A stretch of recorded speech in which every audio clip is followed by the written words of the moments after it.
নির্মমভাবে হত্যা করে আমার ছেলেকে আমি খবর পাই, খবর পেয়ে চাইতে পারি না।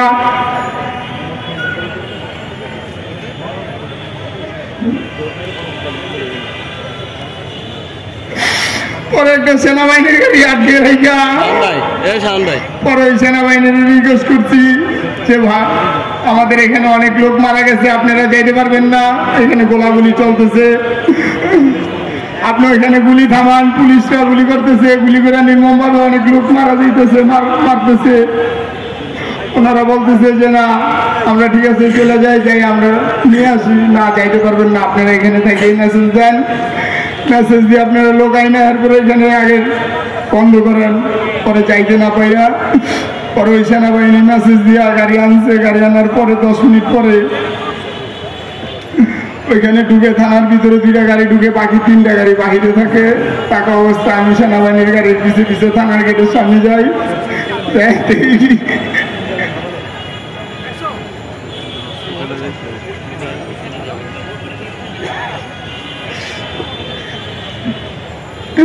নির্মমভাবে অনেক লোকজন করে থাকে লাশ হয়ে। আমি ওদের সাথে যোগাযোগ রাখে এবং সে একটা লম্বা আগের দিন রাত্রে এমআইএসটি কর্তৃপক্ষের সাথে তার যে আলোচনা হয়েছিল সেটা লিপিবদ্ধ করে।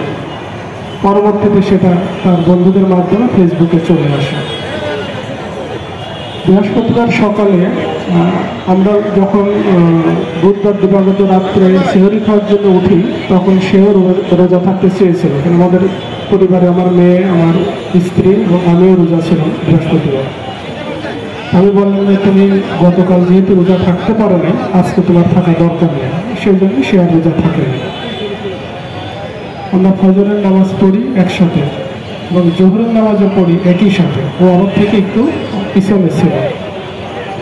তারপরে আমি জোহরের নামাজ শেষ করে যখন বের হই তখন দেখি যে আমার একটা মিস কল।